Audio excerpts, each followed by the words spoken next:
Uyancediswa uthi noba uyayiphangela lo center udibanise nekatata ibe into entle ubheka phambili. Ndibulela amandla apha hey khange sikwazi nokwehla.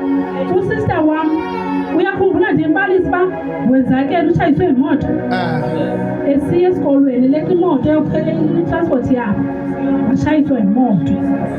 UThixo waba ngecala wasebenza imfihlakalo kwenzeka zangabhubhu yaphila.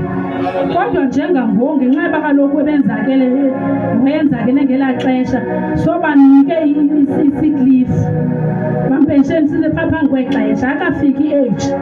So ke ngoku benze isibhadlala lekhaya kodwa ke sathi ke noba sikho wethu hey kodwa siyabulela siyabathanda wenze isibhadlala lekhaya ebulela uThixo omsindisileyo angenza ngoba umuntu otshayiswe yimoto akafana siphi akasindi tu. Ndinombulelo omkhulu ongasenzisiyo. Umntana bendihlala ndisithi uyaqala ngenayi emsebenzini. Kudala shema wawufuna uphumzile ufune kude wawufumana enjalo nje babethe bambizela ngelaa xesha qha kwacaba kangabi namali okuyo babefuna unasutya nabilanje esikolweni neyiva ungenile ngokungaphakathi uyaphangela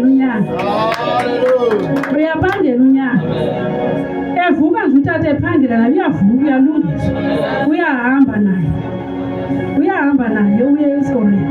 So ndiyambulela uThixo akaxa usebenze imfihlakalo kwenzeka noba into uyayizama ngokwabo uyayizama ndizoyiyamisa nelizwi likamfundisikazi uyayizama uyathina iphumele kaThixo yaphumelela. Hallelujah. Ngoba kaloku ungumncedi wethu ungundlela saziyo ungumanga kekho kanti ukho ngamaxesha onke ndiyayishinda. Hallelujah.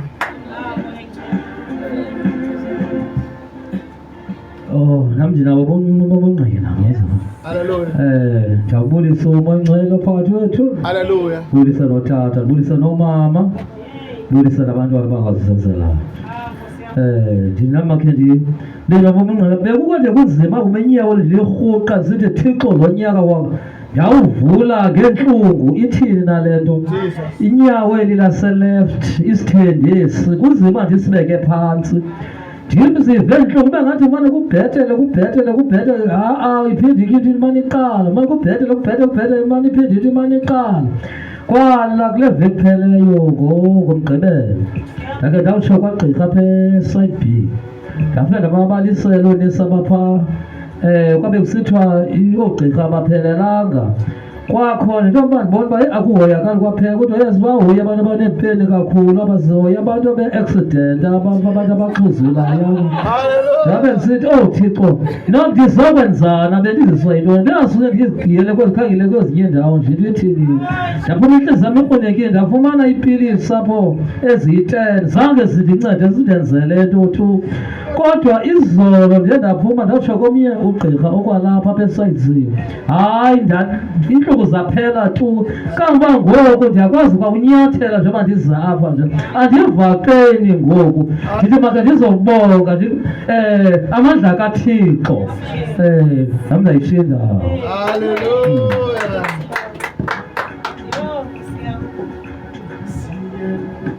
Sikelela Yehova sikelela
Hey!